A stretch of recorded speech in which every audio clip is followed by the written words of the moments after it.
Khan family, and we are live. We are live. Happy Feast of Purim. Lord willing, everybody's enjoying the night. It's been a crazy night in Los Angeles. Freaking traffic and car crashes everywhere, but we made it. Lord willing, you guys are enjoying the rest of your night. Another beautiful year. Feast of Purim. Have Mordecai, we had Nicanor last night. We have Purim tonight. We're gonna finish it off.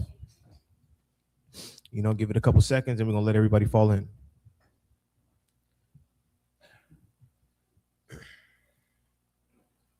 How's everybody night going though? Good? All praises. All praises.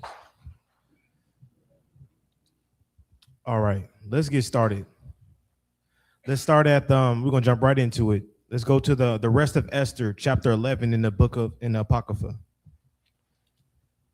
The rest of Esther. Reading the rest of Esther really gives a very great detail of what's going on in Esther. It really fills in the blanks. Shalom to everybody online, Sister Yolanda, Brother Q, Sister Aaliyah, Mother Judith, excuse me. Let's start at chapter 11, verse 1. It's the rest of Esther, chapter 11 and verse 1. In the 4th year of the reign of Ptolemy and Cleopatra, those Cetheus, who said he was a priest and Levite, and Ptolemy, his son, brought his epistle of Purim, which they said was the same, and that Lysimachus, the son of Ptolemy, that was in Jerusalem, had interpreted it. Okay, keep going. In the 2nd year of the reign of Ahasuerus the Great, in the 1st day of the month, Nisan, Mordecai, the son of Jarius, the son of Simei, the son of Sisai, of the tribe of Benjamin, had a dream. Right, so Mordecai had a dream. And when I read this, I understood, dang, this is why he stood so tall, not because he was an Israelite, but also because he had a dream from the Most High God. Keep going. Who was a Jew and dwelt in the city of Susa, a great man, being a servitor in the king's court. So in Susa is Shushan. That's what's happening in Esther. Keep going. He was also one of the captives which Nebuchadnezzar, the king of Babylon, carried from Jerusalem with Jeconias, king of Judea. And this was his dream. Right. So he's of the captivity, and he was carried into Shushan in the palace. That's the Persian and Medes captivity. And this was the dream that Mordecai had. Keep going. Behold, a noise of a tumult with thunder and earthquakes and uproar in the land. And behold, 2 great dragons came forth ready to fight. Right. So there's uproars, there's earthquakes, and there's 2 great dragons ready to fight. Keep going. And their cry was great. And at their cry, all nations were prepared to battle, that they might fight against the righteous people. Okay. And lo, a day of darkness and obscurity, tribulation and anguish, affliction and great uproar upon the earth. Right. So this is what Mordecai is seeing. He's seeing affliction. He's seeing all nations. He's seeing just all types of chaos in his dream. Keep going. The whole righteous nation was troubled. Right. So keep going. No, you good. Fearing their own evils, and were ready to perish. Right. So we know that great nation that was fearing his own evils was Israel. Keep going. Then they cried unto God, and upon their cry, as it were from a little fountain. That little fountain, you're going to figure out who that is. Keep going. Was made a great flood. Right. Even much water. Right. The light and the sun rose up, and the lowly were exalted. Right. And devoured the glorious. Now when Mordecai, who had seen this dream and what God had determined to do, was awake, he bare this dream in mind, and until night by all means was desirous to know it. So he knew that Israel was going to prevail by this little fountain. He knew they were going to prevail. He woke up from this dream, and until that night, by all means desirous to know it.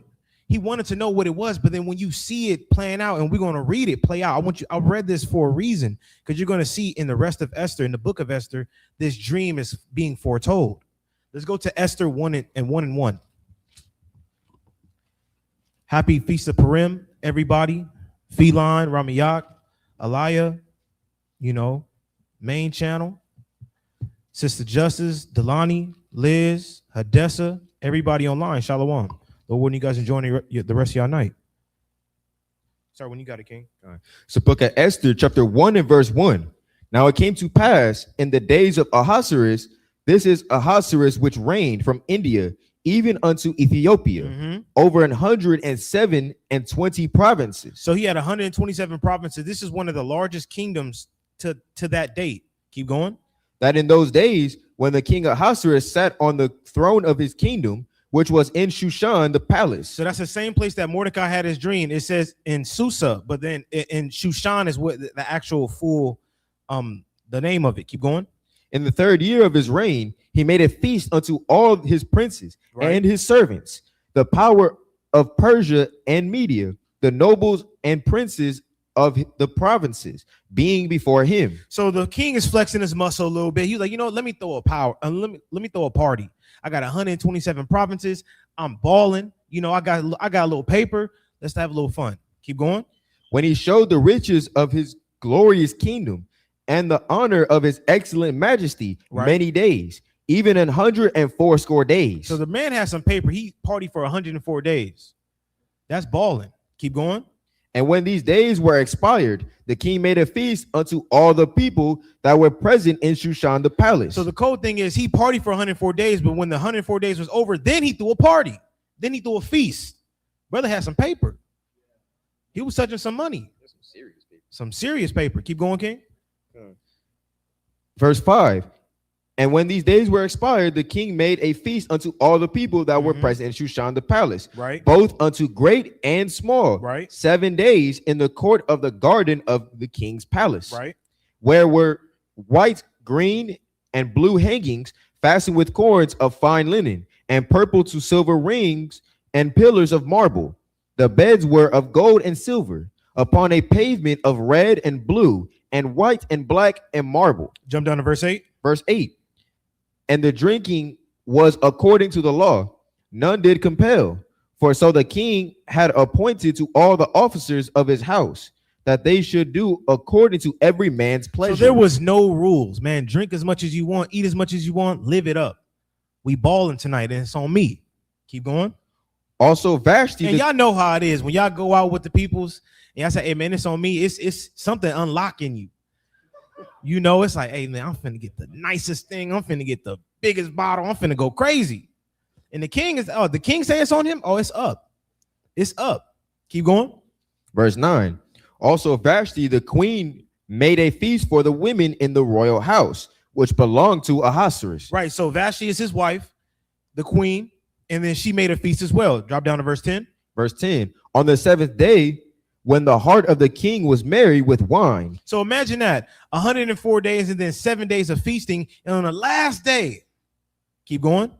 He commanded Mehuman, Biztha, Harbonah, Bigtha, and Abagatha, Zethar, and Carcass, the 7 chamberlains that served in the presence of Ahasuerus the king, to bring Vashti the queen before the king with the crown royal, to show the people and the princes her beauty, for she was fair to look on. So imagine that 104 days of partying, and then we have 7 days of feasting. And on the last day, you ask your servants, like, hey, man, bring my beautiful wife.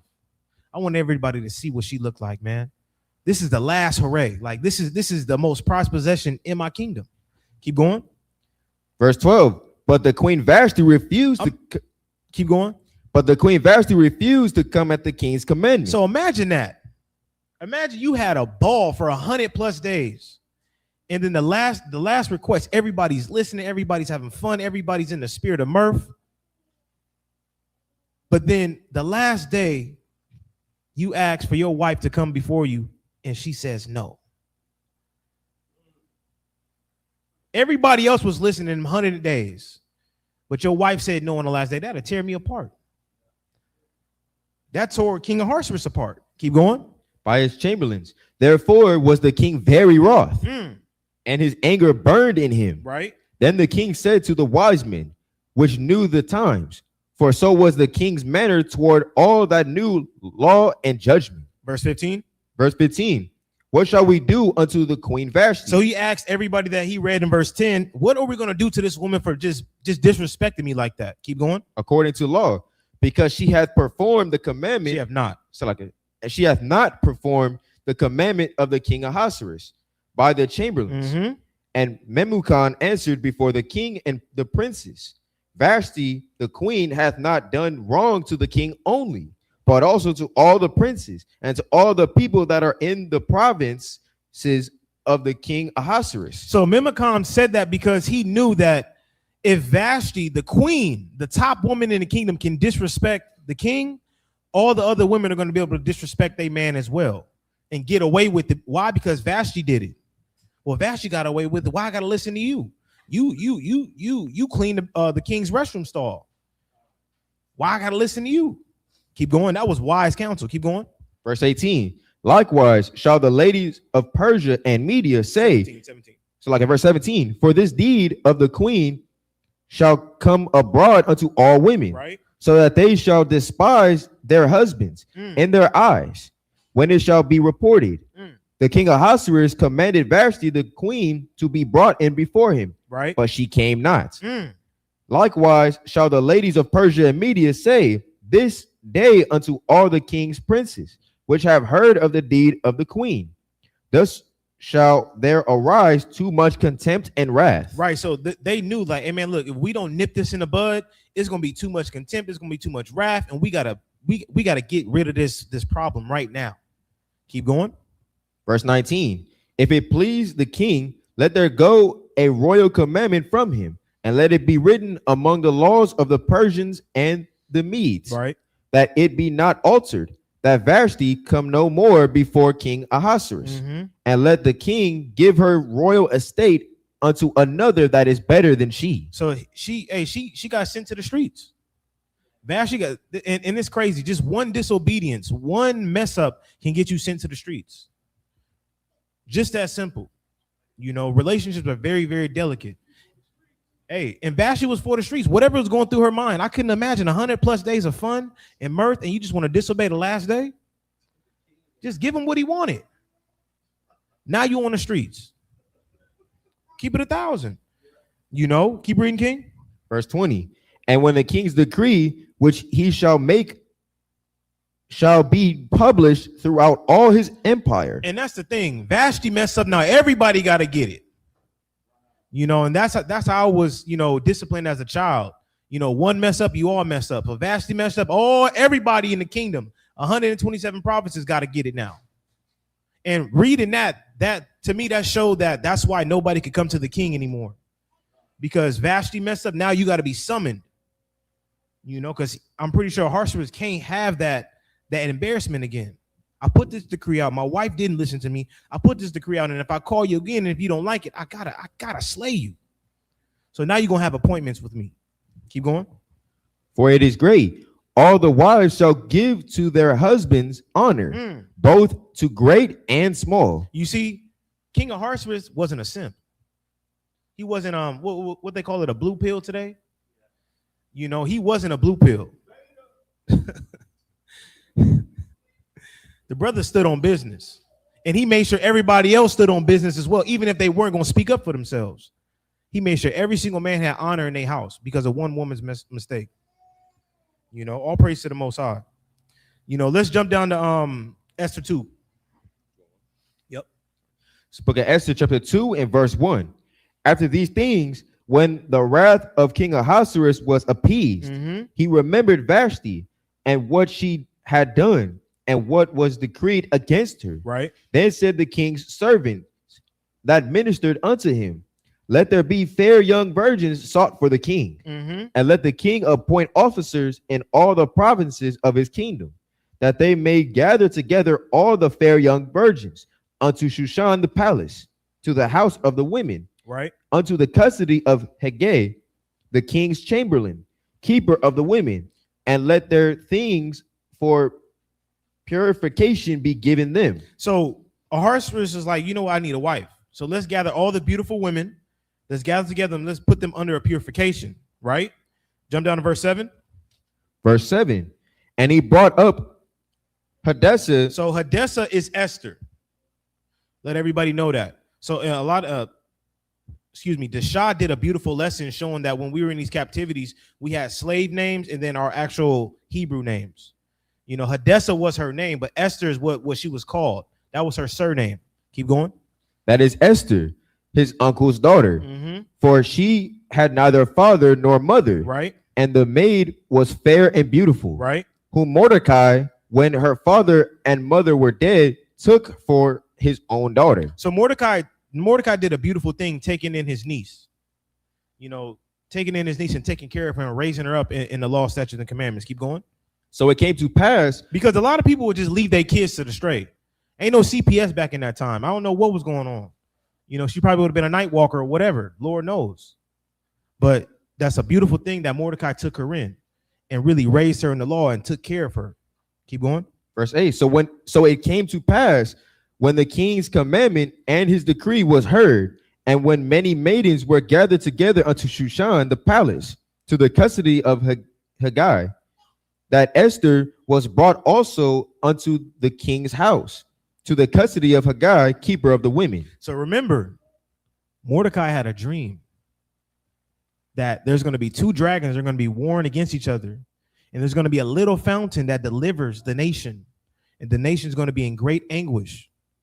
And we're going to prevail because of this little fountain.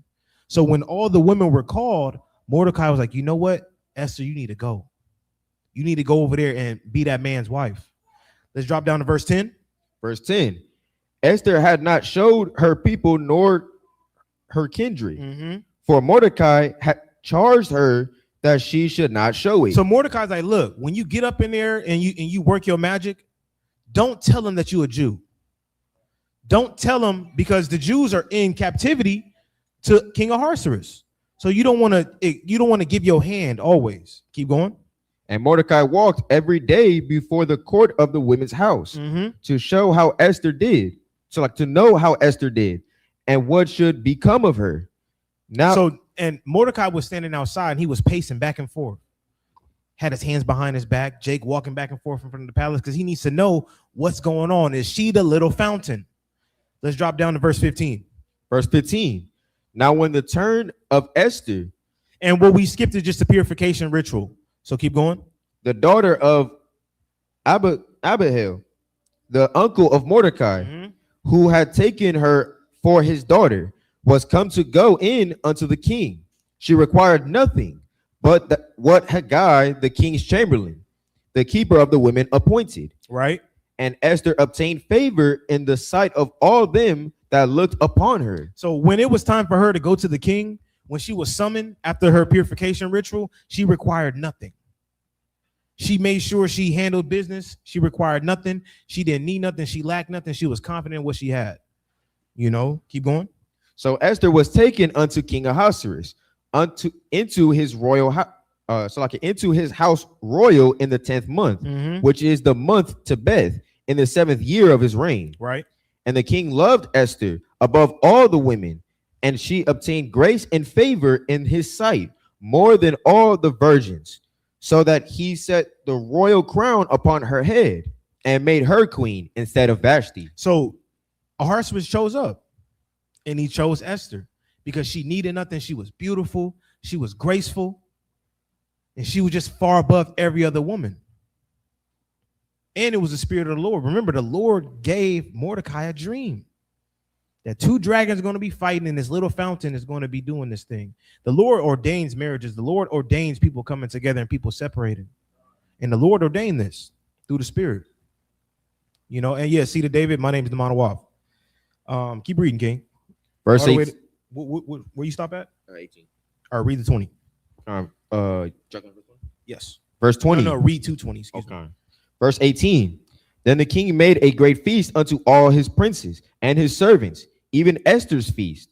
And he made a release to the provinces and gave gifts according to the estate of the king. And when the virgins were gathered together the second time, then Mordecai sat in the king's gate. Right. Esther had not yet showed her kindred nor her people, as Mordecai had charged her. For Esther did the commandment of Mordecai, like as she was brought up with him. So it's showing you Esther was always obedient to her father, her uncle, always obedient. and she trusted in him. You know, she didn't backbite. She always, and you will see in this beautiful story that Esther was a very strong woman. You know, she did the things that she didn't want to do. Let's jump down to the rest of Esther, chapter 12, verse 1.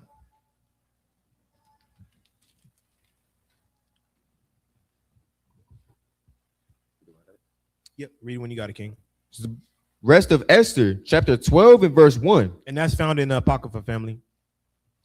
And Mordecai took his rest in the courts with Gabitha. So this is what took place in Esther 2, 21 through 23, but it's given a different perspective, and I like this a little bit better than 21 through 23. Keep reading. Come on. And Mordecai took his rest in the court with Gabitha and Thorah, the two eunuchs of the king and keepers of the palace. And he heard their devices and searched out their purposes and learned that they were about to lay hands upon Artaxerxes the king. Right. And so he certified the king of them. So remember, Mordecai is pacing back and forth because he needs to see what Esther's doing and how she's doing.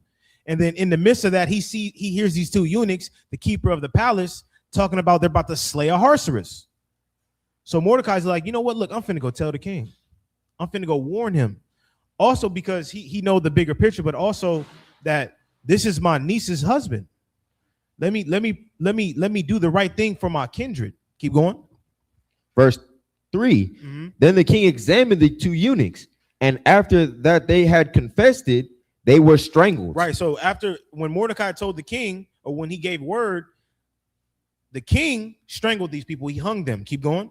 And the king made a record of these things, and Mordecai also wrote thereof. Right. And so the king commanded Mordecai to serve in the court, and for this he rewarded him. Howbeit Haman, the son of Amathus, the Agagite, who was in great honor with the king, sought to molest Mordecai and his people because of the two eunuchs of the king. So that word molest is to hurt them, you know. So even in the rest of Esther, we see Haman still hating and still envious of the Jews, still envious of Mordecai, you know. And now we're going to figure out who these two great dragons are. Let's go to Esther chapter 3, verse 1. So book of Esther, chapter 3 and verse 1. After these things, the king Ahasuerus promote Haman, the son of Hammedatha, the Agagite, and advanced him and set his seat above all the princes that were with him. Right.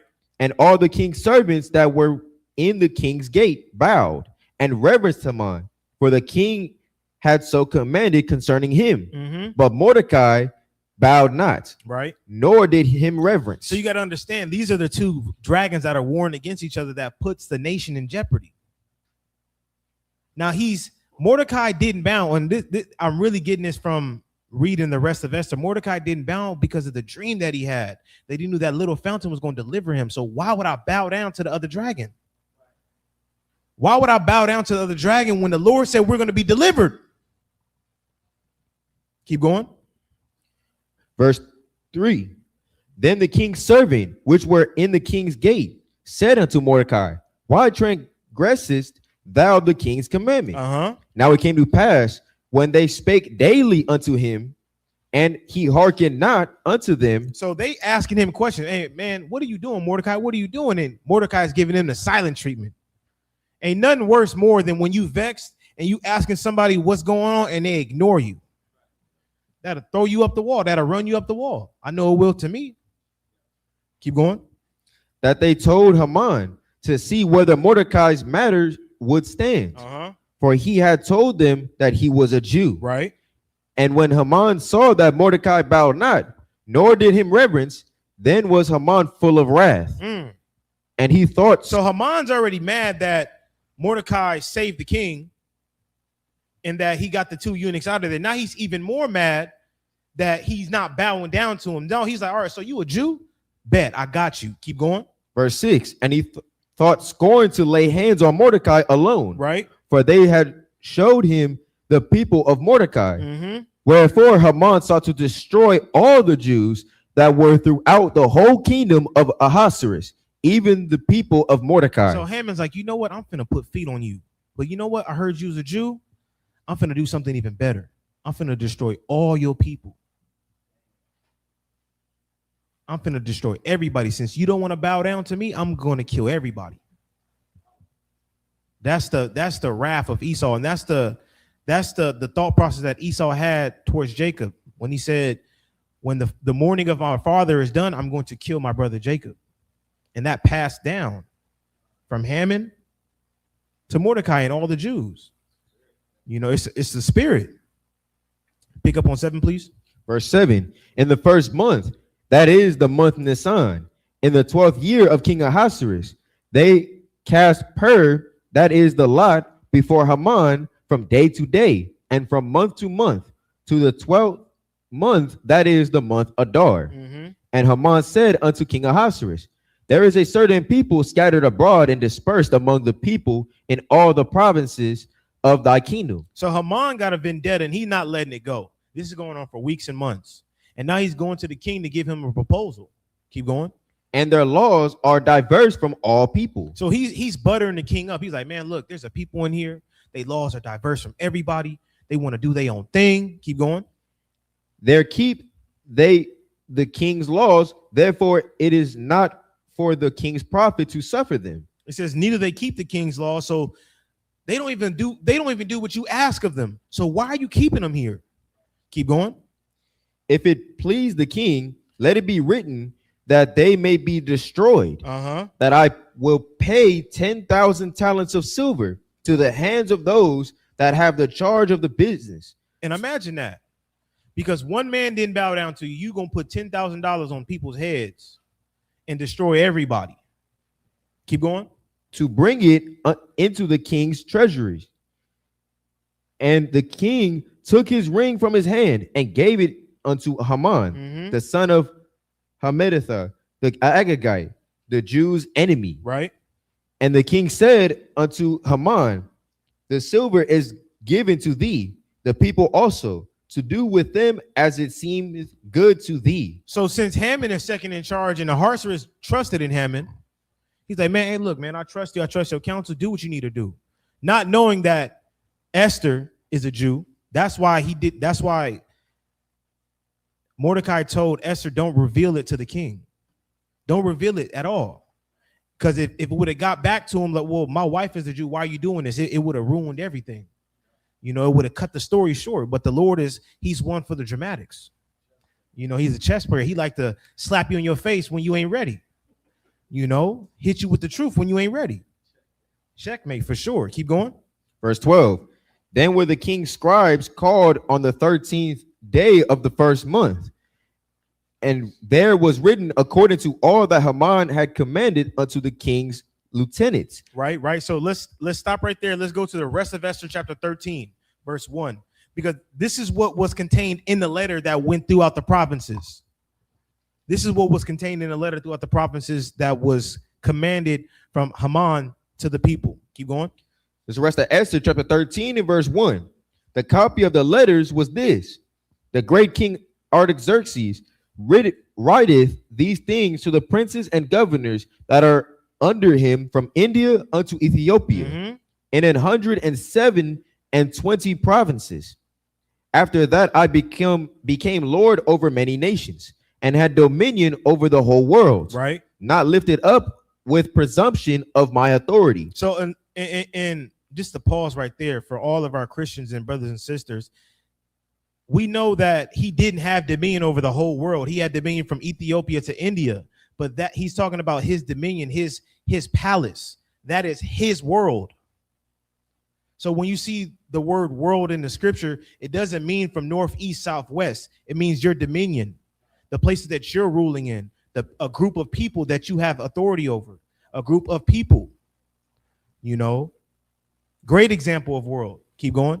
But carrying myself all way with equity and mildness, I propose to settle my subjects continually in a quiet life, and making my kingdom peaceable, and open for passage to the utmost coasts, to renew peace, which is desired of all men.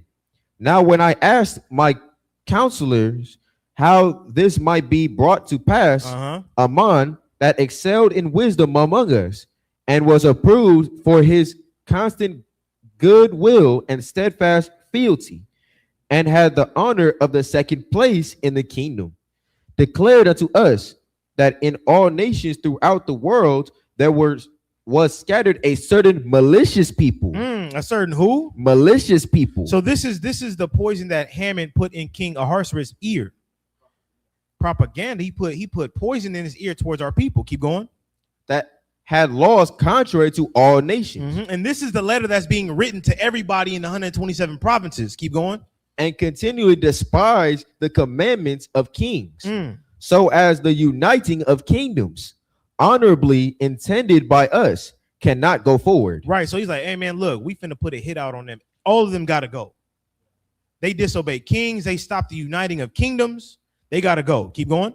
Seeing then we understand that this people alone is continually in opposition unto all men. All praises. Keep going. Deferring in the strange manner of their laws. Right. And evil affected to our state. Working all the mischief they can, that our kingdom may not be firmly established. Right. Therefore have we commanded that all they that are signified in writing unto you by a man who is ordained over the affairs and is next unto us shall all with their wives and children be utterly destroyed by the sword of their enemies, without all mercy and pity, the 14th day of the 12th month Adar of this present year.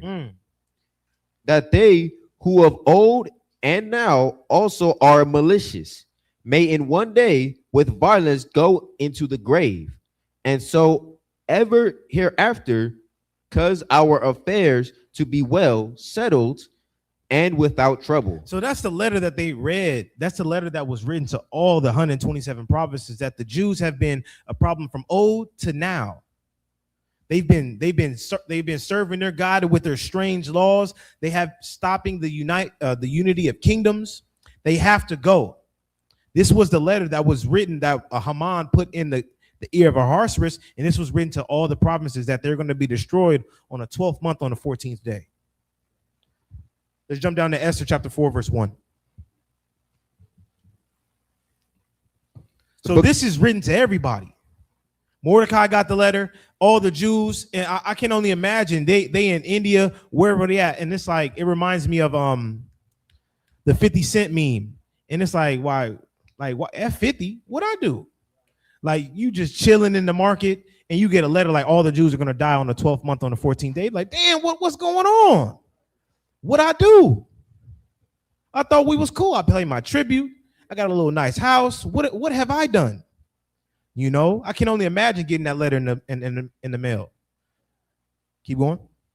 It's the book of Esther, chapter 4 and verse 1. Right. When Mordecai perceived all that was done, Mordecai rent his clothes and put on sackcloth with ashes and went out into the midst of the city and cried with a loud and a bitter cry. Right. So Mordecai, when he got the news, he was hurt. He rent his clothes. He put ashes upon his head, and he cried bitterly. Keep going.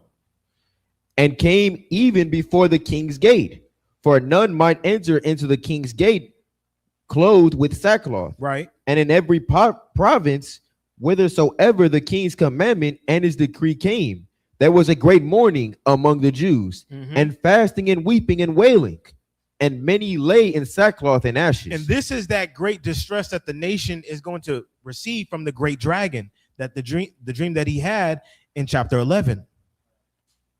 There's going to be mourning. There's going to be everybody's going to be against them. That letter that was written out, that decree, this is that coming to pass. And Mordecai's like, man, what are we going to do? Keep going. So Esther's maids and her chamberlains came and told it her. Then was the queen exceedingly grieved, and she sent raiment to clothe Mordecai and to take away his sackcloth from him, but he received it not. Right. Then called Esther for Hatak, one of the king's chamberlains, whom he had appointed to attend upon her, and gave him a commandment to Mordecai. Jump down to verse 8. So they're going back and forth like, hey, man, look, this is what's going to happen. Mordecai's talking to Esther through the third person, and Esther's talking to Mordecai through the third person. He's like, look, this is what's going to happen. There's a letter that went out. All the Jews are going to be destroyed. Verse 8. Verse 8. Also, he gave him the copy of the writing of the decree that was given at Shushan to destroy them, Right. to show it unto Esther. Right. Because Esther's not going to get that letter. She's in the palace. She's safe. She's not going to get that letter. Keep going. And to declare it unto her, and to charge her that she should go in unto the king, to make supplication unto him, and to make request before him for her people. Right. And Hatak came and told Esther the words of Mordecai. Again Esther spake unto Hatak, and gave him commandment unto Mordecai. All the king's servants and the people of the king's provinces do know that whosoever, whether man or woman, shall come unto the king into the inner court, who is not called, there is one law of his to put him to death. Right. So if you go up to the king without being called, you're going to be put to death. And that's for man, woman, child. Doesn't matter who you are. If you go up to the king and he didn't call you, he was going to slay you. And I'm pretty sure it's from that vexation that Vashti's put upon him. When I called her, she didn't come. So guess what? Now the only time you're gonna come to me is when I call you. It ain't gonna be on a sporadic thing. I'm gonna give you some time. I'm gonna think about you, and I'm gonna send out a email through the Spirit. You know, drop down to verse 13. Verse 13. Then Mordecai commanded to answer Esther, think not with thyself that thou shalt escape in the king's house. So this is the thing. Esther told Mordecai, like, look, I can't just go up to him on willy-nilly, like I'm going to be slayed. And then Mordecai responded with like, do you know that you're not going to be spared? Read that again. Verse 13. Then Mordecai commanded to answer Esther, think not with thyself that thou shalt escape in the king's house, right? More than all the Jews. Because it's like, okay, you might not die with us right now, but somebody far more worse and terrible is going to get you. And that's the Most High. Yes, we all might die out here, but the Lord is going to kill you for not standing up for your people. I understand you hate your life or you don't want to be in there, but you got to do what's right. Keep going. And we're going to read that later. Keep going. For if thou altogether holdest thy peace at this time, then shall their enlargement and deliverance arise to the Jews from another place. But thou and thy father's house shall be destroyed. Right. So Mordecai, through the Spirit, he's letting her know, like, look, you are that little fountain that I had that dream of. You have to go stand up. You have to rise up and take advantage of what I'm telling you. Have I lied to you ever since? I've always been good to you. You need to go and work your magic through the Spirit, because that dream that he had in the rest of Esther chapter 11, she is that little fountain that's going to deliver the people with a great flood. Keep going. And who knoweth whether thou art come to the kingdom for such a time as this? Then Esther bade them return Mordecai this answer. Right. Go gather together all the Jews that are present in Shushan, and fast ye for me. Right. And neither eat nor drink 3 days, night or day. So Esther like, bet, pops. But this is what I need from you. Tell everybody to go fast for me, because I need this strength. And that's why if we could fast for each other, it's going to help us and get better for each other. Kalab fast for me. Brother Micaiah fast for me. Brother Zazarah fast for me. We could all get through these things, and vice versa. Keep going. I also and my maidens will fast likewise. And so will I go in unto the king, which is not according to the law. And if I perish, I perish. She was like, you know what, bet, like, look, I'm not going to escape no matter what. And if I don't do it, y'all going to be delivered by a different deliverer. So I might as well just do it. I'm not going to escape no matter what. So I just need to knuckle up and go from there. Keep going. So Mordecai went his way and did according to all that Esther had commanded. Right. So let's go to the rest of Esther 13 and 8. Esther like, look, man, I'm just going to knuckle up and we're going to play ball. And whatever happens, happens. You know, she didn't have the what if. She was like, man, even if I'm just gonna make it happen. I'm a deal in faith. I'm just going to go forward and I'm going to trust in my father. He has not led me astray to this point. And I'm pretty sure Mordecai didn't tell her of the dream that he had. He's like, look, just trust me. Just trust me that I'm going to deliver you. Just trust me that I'm telling you the right thing to do. Keep going. And sometimes that's hard. You know, sometimes it's hard to just trust what people say. Like, look, I got this. Just believe in me. You know, just trust me. And that's what Esther did. She knuckled up and she trusted her uncle. Keep going. 14:8. 13:8. It's the rest of Esther, chapter 13 and verse 8. Then Mordecai thought upon all the works of the Lord and made his prayer unto him. So this is the thing. After Esther and him had the back and forth, he went outside and he prayed to the Most High God. He thought about the dream. He thought about everything and he prayed to the Most High. And this was his prayer. Keep going. Verse 9, saying, O Lord, Lord, the King Almighty, for the whole world is in thy power. And if thou hast appointed to save Israel, there is no man that can gainsay thee. Right. For thou hast made heaven and earth and all the wondrous things under the heaven. Thou art Lord of all things, and there is no man that can resist thee, which art the Lord. Thou knowest all things, and thou knowest, Lord, that it was neither in contempt nor pride, nor for any desire of glory that I did not bow down to proud Haman. So he's like, look, Lord, it wasn't because of pride. It wasn't because of anything that I didn't bow down to Haman. Keep going. But I did this that I might not prefer the glory of man above the glory of God. Say that again. But I did this that I might not prefer the glory of man above the glory of God. So Haman has got this great status in the kingdom, and he wants everybody to bow down to him. But Mordecai's like, look, man, I'm not bowing down to anybody but the Most High. That's why I did this. I didn't do this for pride. I did this to honor you, Father. Keep going. Neither will I worship any but thee, O God. Neither will I do it in pride. Right. And now, O Lord God and King, spare thy people. Right. For their eyes are upon us to bring us to naught. Right. Yea, they desire to destroy the inheritance that hath been thine from the beginning. And remember, this is after he got done with the back and forth between Esther, he left and he prayed, and this was his prayer. I did not bow down to him, and because a pride thing, I didn't bow down to him because I didn't want to bow down to anybody else but you. Hey, to me, that's a great reason. To me, that's a great reason. I'm not bowing down to nobody else but you, Father. Nobody else gets the glory but you. Keep going. Despise not the portion which thou hast delivered out of Egypt for thine own self. Right. Hear my prayer and be merciful unto thine inheritance. And Salakia, what I've noticed when our forefathers pray, they go through the deliverance of our people. They go through the deliverance a lot. Like, Lord, please remember the time that you delivered from Egypt. Remember the time that you destroyed all the nations before us. That you wasted everybody before us.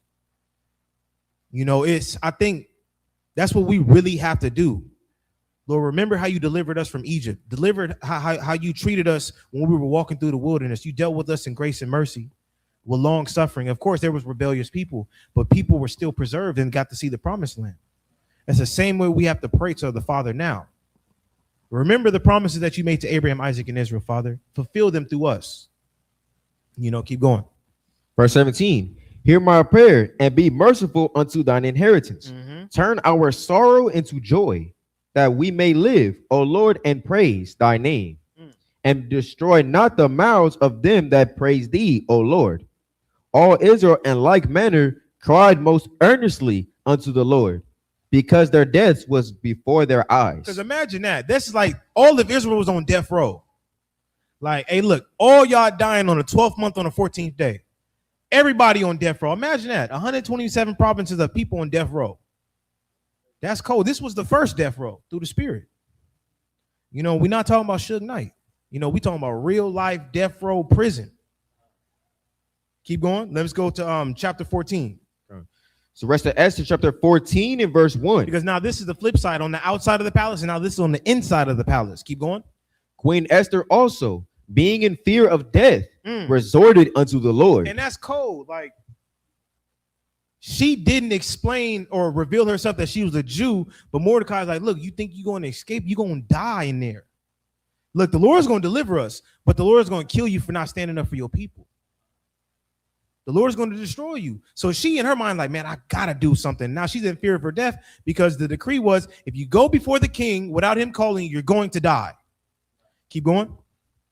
Verse 2, and laid away her glorious apparel, Right. and put on the garments of anguish and mourning. Mm-hmm. And instead of precious ointments, she covered her head with ashes and dung. Right. So some people are like, man, she's doing the most. Like, nah, she's humbling herself. She knows that a great death is upon all her people. So you need to get to the lowest point so the Most High God can hear your prayer. Keep going. And she humbled her body greatly, and all the places of her joy she filled with her torn hair. Mm. And she prayed unto the Lord God of Israel, saying, O my Lord, thou only art our king. Mm. Help me, desolate woman, which have no helper but thee. And that's the thing. Look, she knew that. Look, Mordecai is my guardian. He is my father, but you're the only one that can help us, Father. And that's how we have to be as well. Yes, we have the police department that doesn't care about us in general, but we still have them as a resource. We have our neighbors. We have everything that we have in our lives, but we still have to understand that the Most High is the only one that can help us. He's the only one that can send that spirit and that decree out to deliver you or to destroy you. It's the only thing. That's the only one. Keep going. For my danger is in mine hands. Uh-huh. From my youth up, I have heard in the tribe of my family that thou, O Lord, tookest Israel from among all people, and our fathers from all their predecessors, Right. for a perpetual inheritance. And thou hast performed whatsoever thou didst promise them. So she's and there it is again. She's going through the history of our people. Man, whatever we asked of you, Lord, you did it. You delivered us, Father. You always was there for us. Keep going. And now we have sinned before thee. Therefore hast thou given us into the hands of our enemy, Right. because we worship their gods. O Lord, thou art righteous. And that's the thing. The book of Esther in the Bible don't even talk about idolatry, but they're in captivity for a reason. They got there in the first place for a reason. And Esther's confessing the sins of the nations of the people. That's what we have to do as well. It's not just about our sins. It's about the sins of the nation. It's about the sins of the congregation. The things that everybody else is doing, we need to confess it in our mouths as well. You know, because the cool thing is maybe the Lord ain't hearing you right now. But if you confess it, the Lord can forgive me through you. You know, keep going. Verse 7, because we worship their gods, O Lord, thou art righteous. Nevertheless, it satisfieth them not that we are in bitter captivity. Right. But they have stricken hands with their idols. Right. That they will abolish the thing that thou with thy mouth hast ordained, and destroy thine inheritance, and stop the mouth of them that praise thee. Right. And quench the glory of thy house and of thine altar, and open the mouths of the heathen to set forth the praises of the idols, and to magnify a fleshly king forever. So they're like, look, Lord, these people are making us serve their idols and their kings and trying to magnify them and not magnify you. Keep going. Verse 11, O Lord, give not thy scepter unto them that be nothing, and let them not laugh at our fall. Right, because that's what a lot of the heathens did. When we was reading Nehemiah not too long ago, the heathens always laughed at us and mocked us. You guys are in captivity. These reckless Jews, these people that don't obey nobody else but their God. They serve these strange laws. They mock us and they laugh at us just as they do today. Y'all really think y'all the Israelites? Y'all just brown people and black people. That's all y'all are. Y'all Hamites. They mock us just as they mocked our people back then. They're mocking us now. Keep going. I'll start from the top. Verse 11, O Lord, give not thy scepter unto them that be nothing, and let them not laugh at our fall, but turn their device upon themselves, and make him an example that hath begun this against us. Right. Remember, O Lord, make thyself known in time of our affliction, and give me boldness, O King of the nations and Lord of all power. Right. Give me eloquent speech in my mouth before the lion. Right. Turn his heart to hate him that fighteth against us, that there may be an end of him and of all that are like-minded to him. And it's crazy when you're reading this and you see her prayer really unfold in real time. The Lord is a chess player. Her prayer and Mordecai's prayer really unfolded in real time when we finished Esther. This is just giving more depth to the body. Keep going. Verse 14, but deliver us with thine hands, and help me that am desolate, and which have no other help but thee. Right. Thou knowest all things, O Lord. Thou knowest that I hate the glory of the unrighteous, and abhor the bed of the uncircumcised, and of all the heathen. Thou knowest my necessity, for I abhor the sign of my high estate. So she's like, look, Lord, I am the queen of this place. I am Ahasuerus' wife, but I hate it here. I hate the unrighteousness. I hate the uncircumcised bed of the heathen. You know, she's the wife. I'm pretty sure they was getting busy and she hated there. But guess what? And the thing that she hated, she knew that she still had to perform. And that goes with everybody. Yes, you might not like the position that you're in right now, but that does not give you an excuse not to perform. And her performance was the deliverance of her nation.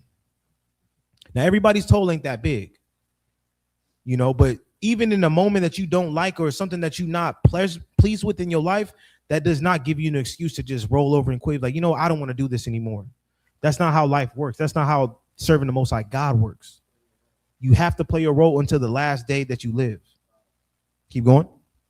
Verse 16, for thou knowest my necessity, for I abhor the sign of my high estate, which is upon mine head in the days wherein I show myself, and that I abhor it as a menstruous rag, Right.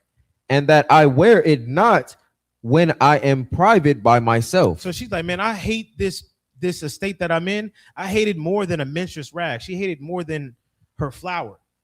She really abhors what she's going through right now. And a lot of people will, when they're in captivity, and she's the number one woman in the country, a lot of women will let that gift destroy their heart and forget about their people. Esther didn't. She lamented with her people, just like as Moses did. Moses could have turned a blind eye to the Israelites in Egypt. He could have. But he was like, you know what? Look, I'm going to dwell with my people.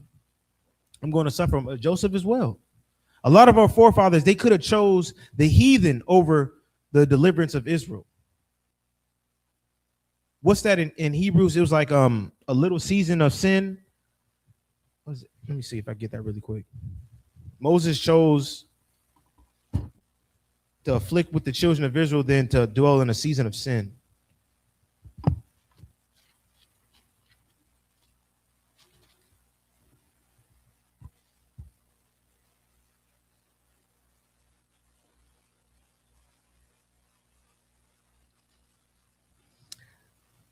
It's Hebrews 11 and 25. 24. 11 and 24.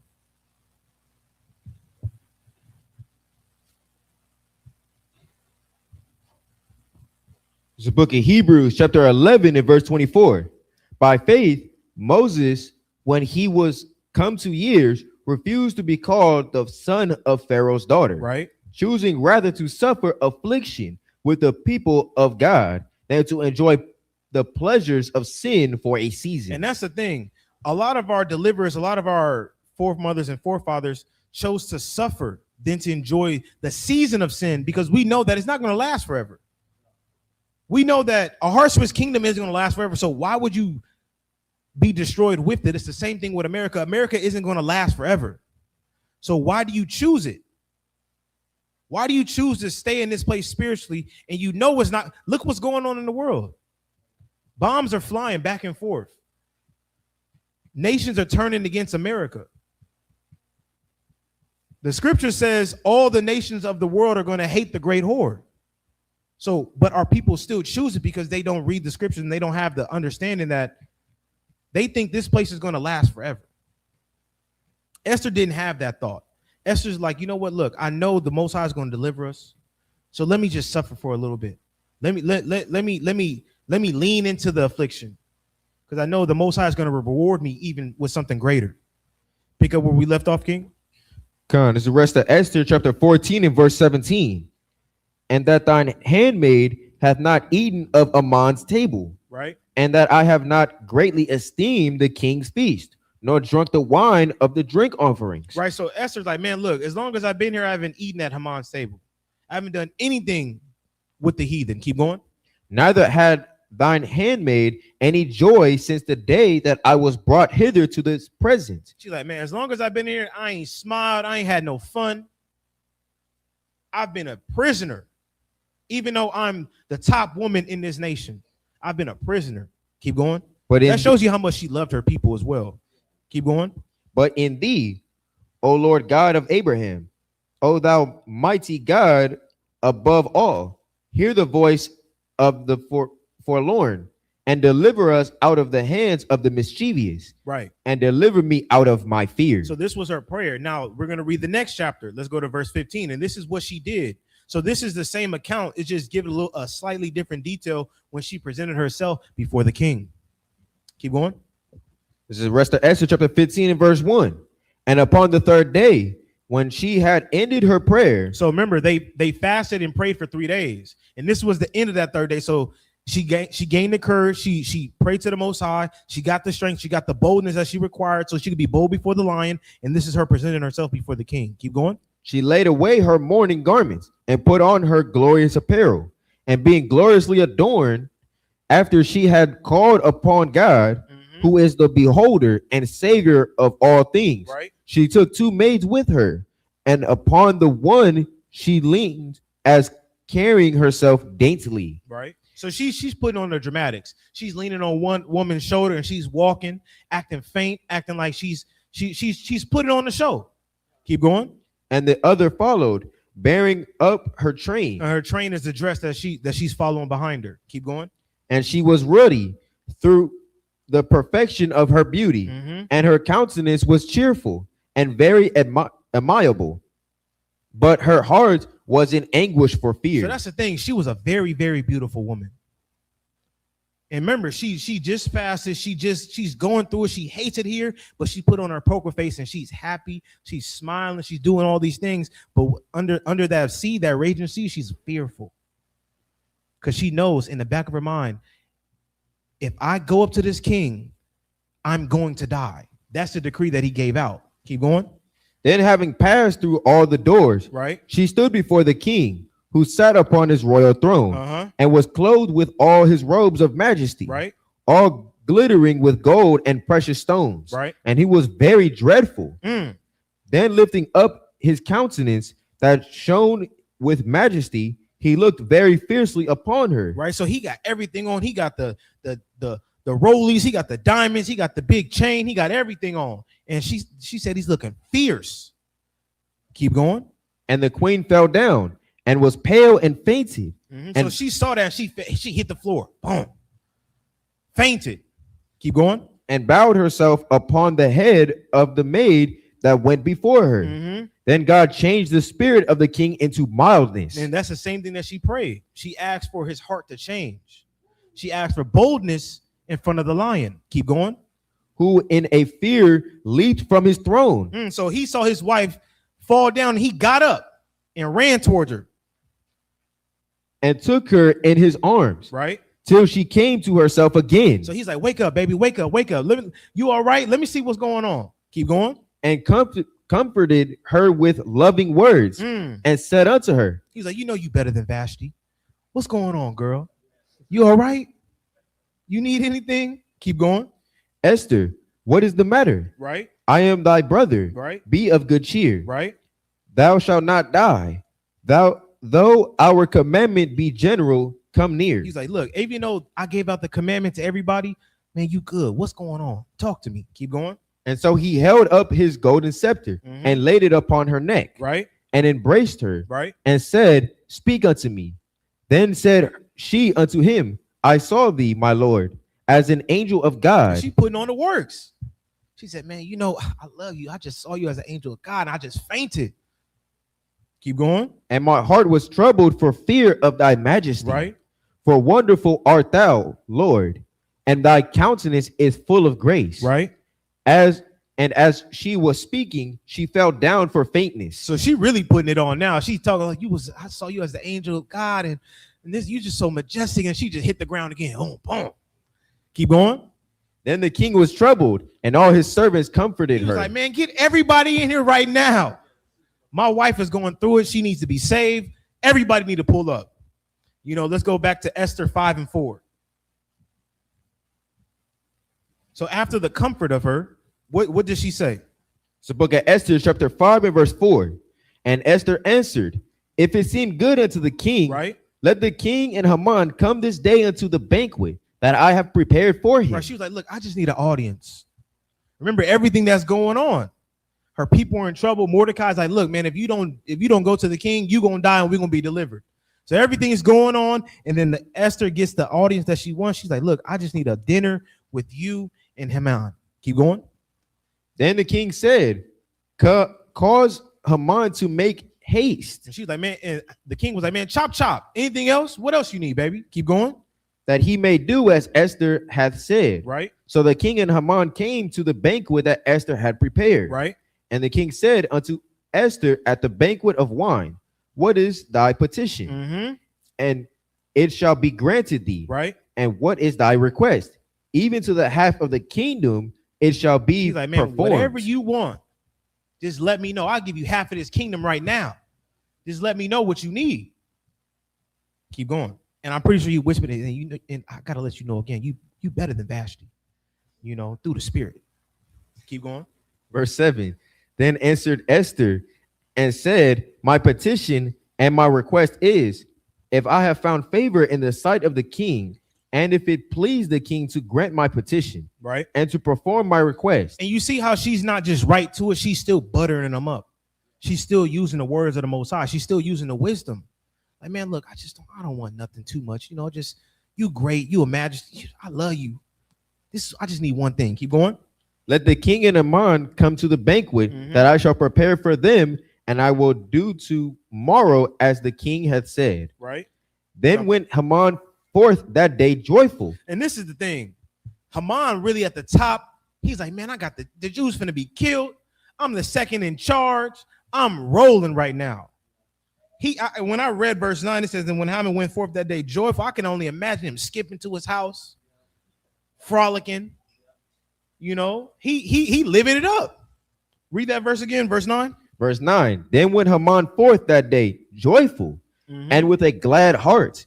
But when Haman saw Mordecai in the king's gates, that he stood not up, nor moved for him, he was full of indignation. And there's nothing worse that you having a beautiful, beautiful day, and a nigga just stop you in your tracks, and you just like, man. And Mordecai just probably mad dog, and I'm like, yeah, bro, I ain't moving, I ain't doing nothing. All that. Let's get Sirach 11 and 25. I can only imagine how Haman felt, because we all been through that. We had great days. Got off work, a beautiful day, and then you just go around that bend. What was that, the 110 or the 101, whatever that is, and it's just traffic. You get down to 405, you like, damn, I'm cruising, and it's 40 minutes of traffic. You be like, just got paid, bills is good, you got a couple extra $100, traffic for 30 minutes, stop and go all day. Like, damn, I should have stayed at work. Let's read that. It's the book of Sirach, chapter 11 and verse 25. In the day of prosperity, there is a forgetfulness of affliction. Right. And in the day of affliction, there is no more remembrance of prosperity. So in the day of Haman's prosperity, he's skipping and he's whistling. He saw Mordecai and he was like, man, just the prosperity meant nothing anymore. It meant nothing. All praise to the Most High. Let's jump back to that. Esther 5 and 10. There's the book of Esther, chapter 5 and verse 10. Nevertheless, Haman refrained himself. So he was like, you know what? Look, you good. You're gonna die anyway soon. I'm just gonna keep it pushing. Keep going. And when he came home, he sent and called for his friends and Zeresh his wife. Mm-hmm. And Haman told them of the glory of his riches. So he's like, look, family, come along, man. We hit it big. I told the king to write a letter to the people. We about to destroy all the enemies. Mordecai finna be dead. Man, we rolling. Keep going. And all the things wherein the king had promoted him, and how he had advanced him above the princes and servants of the king. Haman said, moreover, yea, Esther the queen did let no man come in with the king unto the banquet that she had prepared but myself. Like, look, man, we touching paper. We second in command. And also the queen want to eat with me. Oh, it's a good day, baby. It's a beautiful day. Keep going. And tomorrow am I invited unto her also with the king. Right. Yet all this availeth me nothing. He's like, oh, this means nothing. So long as I see Mordecai the Jew sitting at the king's gate. You know, it don't mean nothing as long as I see Mordecai at the gate, now bowing down. Keep going. Then said Zeresh, his wife, and all his friends unto him, let a gallows be made of 50 cubits high. He's like, look, don't worry about that. We're gonna get Mordecai. Let's go get them gallows. Let's get it. Let's get him hung 50 cubits high. Keep going. And tomorrow speak thou unto the king that Mordecai may be hanged thereon. She's like, look, at this banquet, you in good grace with the king. You got everything going for you, just besides Mordecai. So don't worry about that. Let's go get him hung. Keep going. And you see, the Lord sent the lying spirit into his husband's the husband's wife's mouth. Keep going. Then go thou and merrily with the king unto the banquet. And the thing pleased Haman, and he caused the gallows to be made. Right. So he's in his pride. He's living it up.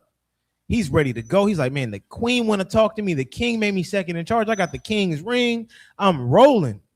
Nothing can stop me. I'm all the way up. Who's that? That DJ Khaled, Fat Joe, Salakia, Remy Ma. Nothing can stop me. I'm all the way up. Let's go to Esther 6. Go for it. Just to make it like to understand the hatred that Haman had for Mordecai, he didn't want him to just die by a regular sword. Because mind you, everyone, all the children of Israel, their bounty on the head was to be killed by the sword. Right. His wife suggested that he gets strangled to death. He watches the life leave from his body. Right. That is what was suggested here. See, and Haman was very pleased with that because it just vexed him so much that he hated Mordecai. He wanted to watch him die. Great point, Ak. Great point. You know, let's pick up. 6 and 1. This is book of Esther, chapter 6 and verse 1. On that night could not the king sleep. Right. And he commanded to bring the book of the records of the chronicles, and they were read before the king. So we're gonna jump down to verse 4, but the king couldn't sleep. This was before the banquet, and he read the chronicles, and he saw that Mordecai was the man that saved him, and he was of good stock. So he ordered him to something to happen to him. Let's go to verse 4. Verse 4. And the king said, who is in the court? Now, so Salakia, he ordered, he was like, let's just keep reading. Go to verse 2. Salakia. Verse 2. And it was found written that Mordecai had told of Bigthana and Teresh, the two eunuchs, two of the king's chamberlains, right, the keepers of the door, who sought to lay hand on the king Ahasuerus. So Ahasuerus is reading the records of the kingdom. He's like, man, look, these are the two people that tried to kill me, but Mordecai rang the bell. Keep going. And the king said, what honor and dignity hath been done to Mordecai? He's like, man, who blessed this man for this, for saving my life? Who has gave him a bag? Keep going. Then said the king's servants that ministered unto him, there is nothing done for him. So he's like, look, nobody has blessed him. And this is the thing. You could do good things and it don't happen to you instantly, but that you don't let that stop you, because the Most High is a giver to those that do well. You know, you don't need the blessing to happen instantly. That don't mean you need to stop. You know, keep doing right by the Most High. When something a pleasing thing comes into your Lord, a pleasing thing comes into your heart to do for somebody else, just do it. The Lord is going to reward you. Keep going. And the king said, who is in the court? Now Haman was come into the outward court of the king's house. So the king looked down. He's like, man, who's over there? Keep going. to speak unto the king to hang Mordecai on the gallows. So that, imagine that. So the king was like, look, we finna honor Mordecai. And then Haman comes skipping in like, man, I'm about to go tell the king we need to go hang this man. Imagine how that two parallel happened. Keep going. Hang. So like a verse 4. And the king said, who is in the court? Right. Now Haman was coming into the outward court of the king's house. Right. To speak unto the king to hang Mordecai on the gallows that he had prepared for him. Right. And the king's servants said unto him, behold, Haman standeth in the court. And the king said, let him come in. So Haman is in the court, and the king's like, man, look, come in here. Let me talk to you real quick. Keep going. So Haman came in, and the king said unto him, what shall be done unto the man whom the king delighted to honor? So the king is cold. He didn't give him the name. He was like, look, man, I just need your counsel. What shall I do to a man that needs great honor? Keep going. Now Haman thought in his heart, to whom would the king delight to do honor more than to myself? So Haman, in his own sadistic, selfish mind, he's like, man, who's better than me in this kingdom that needs honor? The king got to be talking about me. Keep going. And Haman answered the king, for the man whom the king delighted to honor, let the royal apparel be brought, which the king useth to wear. And this is Haman one who's like, you know what? This is the honor that I want, so I'm going to tell the king this is what I deserve. Keep going. And the horse that the king rideth upon, and the crown royal which is set upon his head. He's like, look, give him a horse to ride upon and the crown royal upon his head. Keep going. And let this apparel and horse be delivered to the hand of one of the king's most noble princes, that they may array the man withal, whom the king delighted to honor, and bring him on horseback through the streets of the city. He's like, man, bring the works, give him the crown, give him a robe, put him on the horse, put him before everybody. Jump down to verse 10. Verse 10. Then the king said to Haman, make haste. He's like, chop, chop. And take the apparel and the horse, as thou hast said, and do even so to Mordecai the Jew. I can only imagine when he said that, his heart dropped to his feet. He said to Mordecai, not me. To Mordecai? Keep going. That sitteth at the king's gate. And you can only imagine. So the thought that he had to hang Mordecai was gone. Was gone. I can only imagine with Mordecai when the man that hates him came to present the rings, the riches, everything. Mordecai had the greatest smirk on his face known to man. I can only imagine. Keep going. Let nothing fail of all that thou hast spoken. And the king's like, look, everything that you said, don't let nothing not happen. I need everything that you said. He needs to get that. Let's get to actually keep reading. Verse 11. Then took Haman the apparel and the horse, and arrayed Mordecai. I can only imagine when Haman when he was walking away, he was like walking away in a sense like how Red was running to the car, like he was just defeated. He was just like, damn, this nigga right here, man. I gotta give Mordecai everything. Like he gonna cry in the courtyard, like it's over. Keep going. So like to add to that, it said, then took Haman the apparel and the horse and arrayed Mordecai. Means he had to put that on him. Oh yeah, for sure. The man that didn't bow down to you, that was a thorn in your side, you had to put something over his shoulders now and help him up on a horse. Oh, Haman was pissed. Keep going. Verse 11. Verse 11. Then took Haman the apparel and the horse and arrayed Mordecai and brought him on horseback through the streets of the city and proclaimed before him. You know what also came to my mind? Imagine his wife and his family. Like, what happened? You was just going there to get this man killed. Now you got him on horseback walking next to him. What happened? Keep going. Thus shall it be done unto the man whom the king delighted to honor. Right. And Mordecai came again to the king's gate. But Haman hasted to his house mourning and having his head covered. Mordecai came and Haman was like, man, I got to get away from you, bro. Like, I'm finished. I hate this place. He felt like Esther was at the top. Haman was at the top and they both hated it. Keep going. And Haman told Zeresh, his wife, and all his friends, everything that had befallen him. Then said his wise men and Zeresh, his wife, unto him, if Mordecai be of the seed of the Jews, before whom thou hast begun to fall, thou shalt not prevail against him. And so it's like the wife gave him one counsel, then she's like, look, man, look, if he's of the Jews, you're finished. You're done. The king just gave him great honor. You're finished. Keep going. But shalt surely fall before him. And while they were yet talking with him, came the king's chamberlains, and hasted to bring Haman unto the banquet that Esther had prepared. So in the midst of that, he's getting this bad news from his wife. He's telling his wife what happened. They come up to him like, hey, Haman, the queen want to talk to you. That banquet that you were so happy about, let's go have some fun. Let's go talk. So his day is getting progressively worse and worse and worse. What do we take from this? Trust in the Most High God. And don't be afraid to lay it all on the line for the Most High. Have the strength of Esther. Have the resolve of Mordecai. Be able to stand in the face of the enemy in the boldness to not flinch and know that the Most High has always delivered the children of Israel through everything, from the small feats to the great wars. Hold it down. Because the Most High will make your enemies look like fools in front of everybody, and while exhorting you. Chapter 7. This is the book of Esther, chapter 7 and verse 1.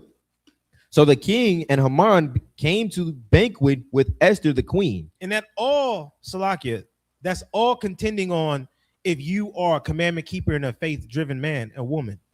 The Lord ain't going to fight for you if you disobey him. The Lord's going to deliver the children of Israel that are believers out of any situation. Keep going. Verse 2. And the king said unto Esther on the second day at the banquet of wine, what is thy petition, Queen Esther? Right. And it shall be granted thee. And what is thy request? And it shall be performed, even to the half of the kingdom. So the king is like, look, baby, what you need? Haman's there, the queen's there, and the king's there. And the king's talking to his wife like, look, what you need? You asked of me, you asked for this banquet. What do you need? Keep going. Then Esther the queen answered and said, if I have found favor in thy sight, O king, and if it please the king, let my life be given me at my petition, and my people at my request. Right. For we are sold, I and my people, to be destroyed, right, to be slain, and to perish. But if we had been sold for bondmen and bondwomen, I had held my tongue, although the enemy could not countervail the king's damage. So Esther's like, look, I just need some freedom. Me and my people have been sold. We just need to be relinquished. Keep going. Then the king Ahasuerus answered and said unto Esther the queen, who is he and where is he that durst presume in his heart to do so? So I can only imagine King Ahasuerus slammed the table, got up and said, man, who's doing this great evil to you? And Haman's just sitting there like, damn, I'm cooked. I'm cooked. It's up like Chuck. It's over. Then Esther probably looked at him and said, him right there. Keep going. And Esther said, the adversary and enemy is this wicked Haman. Hey, look. Even though Haman is the Edomite, he turned into Casper that day. Straight ghost. Imagine that. Everything was going, and that's the power of the Lord. Everything was going so good for Haman the day before. 24 hours before. Going great. Everything that he dreamed of. And then the next day, it all came crashing down. And the same thing could happen for us. Today could be the worst day that we have in our entire lives. And then the next day happens, and we could be delivered from all destruction. It happens just like that. Just like that. Keep going. Then Haman was afraid before the king and the queen. Right. And the king, arising from the banquet of wine in his wrath, went into the palace garden. And Haman stood up to make request for his life to Esther the queen. He dropped on his knees and was like, Esther, look, man, talk to your man.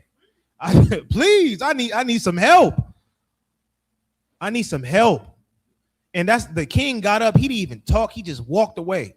That reminded me of when the Lord was speaking to Moses on the mount. He was like, get away from me. I wax hot. Like, get away from me. Like, I just departed. Keep going. For he saw that there was evil determined against him by the king. Then the king returned out of the palace garden into the place of the banquet of wine, and Haman was fallen upon the bed whereon Esther was. Right. So the king left, Haman pleading for his life to Esther, talking about, look, go talk to your man for me. And then the king came back and he saw Haman begging at his wife's bed and like, man, what is you doing? Keep going. Then said the king, will he force the queen also? He's like, you gonna take my wife as well? Keep going. Before me in the house? He's like, look, you gonna take my wife as well in my own crib? Keep going. As the word went out of the king's mouth, they covered Haman's face. Man, they put the bag over his head and drug him out of there. That's tough. That's tough. Keep going. And Harbonah, one of the chamberlains, said before the king, behold, also the gallows 50 cubits high. I can only imagine. They were like, behold, look at him over there. Keep going. Which Haman had made for Mordecai. He's like, look, Mordecai, this man that's got his head in the bag right now, he made that for Mordecai, boss. Keep going. Who has spoken good for the king. So he's like, look, he wanted to kill Mordecai, and Mordecai saved your life, boss. Keep going. Standeth in the house of Haman. Then the king said, hang him thereon. The king was like, man, look, and that's the thing. The wicked inventions that the heathen have made, the Lord will turn it upon them and destroy them with it as well. And that's exactly what's going to happen. All the wicked inventions in America, all the defilement, that's what's going to crash America, because it's not going to be able to sustain itself and it's going to fall within itself. Keep going. So they hanged Haman on the gallows that he had prepared for Mordecai. Then was the king's wrath pacified. Keep going. Chapter 8. Chapter 8 and verse 1. On that day did the king Ahasuerus give the house of Haman, the Jews' enemy, unto Esther the queen. And Mordecai came before the king, for Esther had told what he was unto her. Right. So Esther was like, look, Mordecai, that man that saved your life, that's my uncle. You know, he's the one that preserved your life. That's my uncle. Keep going. And the king took off his ring, which he had taken from Haman, and gave it unto Mordecai. And Esther set Mordecai over the house of Haman. And Esther spake yet again before the king, and fell down at his feet, and besought him with tears. And this is the thing. So now Esther's pleading for her people still, because she knows, yes, Haman is dead, but that decree that went out to all the provinces is still in effect. You know, let's drop down to Esther, the rest of Esther, chapter 16:1 in your Apocryphas, family. It's the book of rest of Esther. So remember, Esther's pleading to Ahasuerus, like, look, my people are going to be destroyed. Yes, Haman is dead, but my people are still going to be destroyed. I need this to be reversed. Keep going. It's the book of rest of Esther, chapter 16 and verse 1. The great king Artaxerxes unto the princes and governors of 127 provinces, from India unto Ethiopia, and unto all our faithful subjects greeting. So this is the king writing the letter to all the provinces. Keep going. Many, the more often they are honored with the great bounty of their gracious princes, the more proud they are waxing, right? And endeavor to hurt not our subjects only, but not being able to bear abundance, do take in hand to practice also against those that do them good, right? And take not only thankfulness away from among men, but also lift it up with the glorious words of lewd persons that were never good. So he's like, look, I know I wrote unto you guys, but look, I was beguiled by a lewd person that was never good. Keep going. They think to escape the justice of God that seeth all things and hateth evil. So he's talking about how Haman was trying to deceive him into destroying the Jews. Keep going.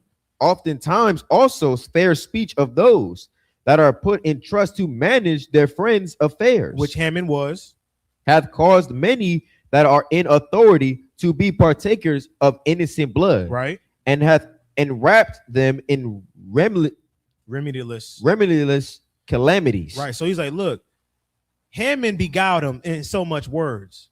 He tried to destroy innocent people and try to put them to an end in remediless calamities, which is death. Keep going.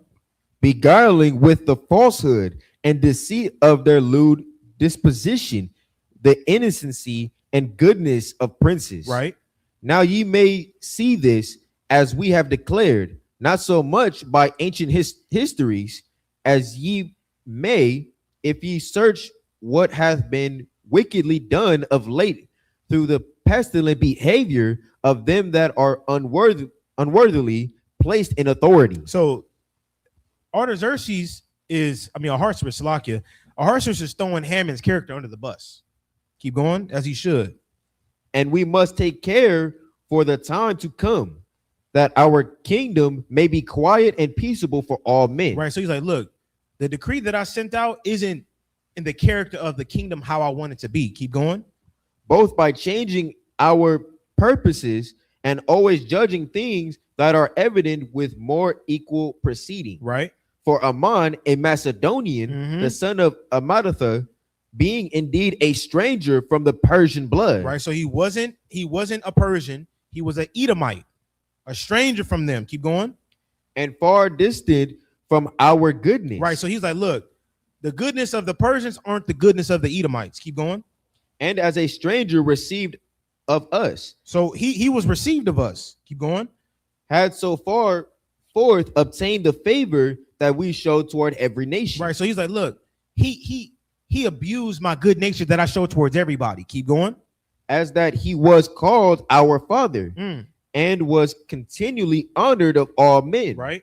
As the next person unto the king. So he's like, look, he was honored just like as people honor me, just right below me. Keep going. But he, not bearing his great dignity, went about to deprive us of our kingdom and life, having by manifold and cunning deceits sought of us the destruction, as well of Mordecai, who saved our life and continually procured our good, as also of blameless Esther, partaker of our kingdom with their whole nation. Right. So he's like, look, he wanted to kill Mordecai and also Esther, my wife, and her whole nation. Keep going. For by these means he thought, finding us destitute of friends, right, to have translated the kingdom of the Persians to the Macedonians. He's like, look, he know we ain't got friends like that. He want to take our kingdom and give it to the Macedonians. Cold. Keep going.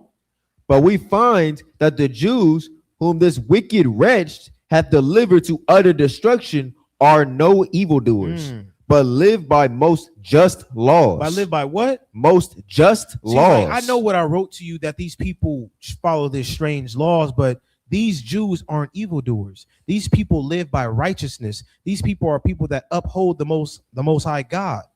And these people are not evildoers. And that's going to happen to us. The people that we keep the commandments in the faith of Christ, in due season, they're gonna be like, you know what? Those Power Rangers that was on the corner, those are good guys. You know, they're not evildoers. They were telling us the right thing all along. Keep going. Verse 16. And that they be children of the Most High and most mighty living God, who hath ordered the kingdom both unto us and to our progenitors in the most excellent manner. Right. So they're giving the Most High God his glory as well. And they knew that the Lord gave them that kingdom. Keep going. Wherefore ye shall do well not to put in execution the letters sent unto you by Haman, the son of Amadatha. So he's like, look, we're going to stop all that. They're not going to be killed. Nothing's going to happen to them. Keep going. For he that was the worker of these things is hanged at the gates of Susa, right, with all his family. Right. God, who ruleth all things, speedily rendering vengeance to him according to his deserts. Right.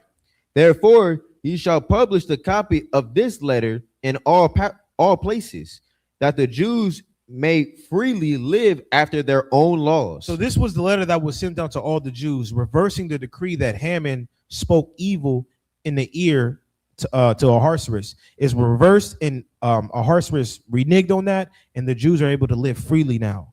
Let's go to Esther 9 and 15. 9 and 15, excuse me. So remember, this isn't the same time. This isn't mail or email or well, there is mail, but it's going to take time. It's not email. Things are instantaneous. So read verse 15. It's the book of Esther, chapter 9 and verse 15. For the Jews that were in Shushan gathered themselves together on the 14th day also of the month Adar, Mhm. and slew 300 men at Shushan. But on the prey they laid not their hands. Right. But so they say they were defending themselves still, because maybe the decree didn't get to everybody. Maybe some people ignored the decree, so they defended themselves. Keep going. But the other Jews that were in the king's provinces gathered themselves together Mhm. and stood for their lives, and had rest from their enemies, Right. and slew of their foes 70 and 5,000. They put 75,000 people to sleep for defending themselves. All praise to the Most High. And this is what we're celebrating. We're celebrating the deliverance of our people, standing up for the things that are hard, doing the right things. Even when you hate your life, even when you despise your life and you despise the things that are going on right now. Remember, in a day, Esther's life changed. In a day, Haman's life changed. The same thing can happen to you as well. You just got to keep going and keep focused on the Most High. And this is what we're celebrating today. Keep going. But they laid not their hands on the prey. Mhm. On the 13th day of the month Adar, and on the 14th day of the same rested they, and made it a day of feasting and gladness. Right.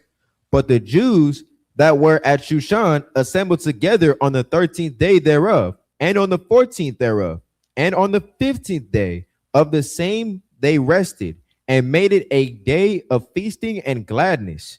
Therefore the Jews of the villages that dwelt in the unwalled towns made the 14th day of the month Adar a day of gladness and feasting, and a good day, and of sending portions one to another. And that's what we're doing. We're remembering our forefathers, remembering their strength, and we're going to partake in what our forefathers have written to us. We're going to memorialize them, and we're going to send portions to each other as well. Lord willing, somebody gets my gift, I think you're going to like it.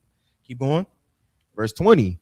And Mordecai wrote these things and sent letters unto all the Jews that were in all the provinces of the king Ahasuerus, Right. both nigh and far, to establish this among them, that they should keep the 14th day of the month Adar, and the 15th day of the same yearly. So just as our forefathers did in the province of Shushan, and also the reign in the world of Ahasuerus, which is the Persians, we do it today in Babylon as well. We reverence our father, we reverence our king, and we memorialize our forefathers and foremothers that stood up for righteousness and didn't flinch in the moment of adversity. They stood tall, they trusted in the Most High, and they seen their enemies get flipped on their heads, and they prevailed. You know, my name is Damanawaf, Brother Ahmad. and you know, we are believers of the way. Signing off. Lord willing, you enjoy the Feast of Purim, everybody. Give somebody something. Read the book of Esther and fall in love with the Most High before the last days, you know, because we are there. We are right there. You know, stay strong, stay in the spirit. And until next time, family, Lord willing, you guys enjoy the lesson.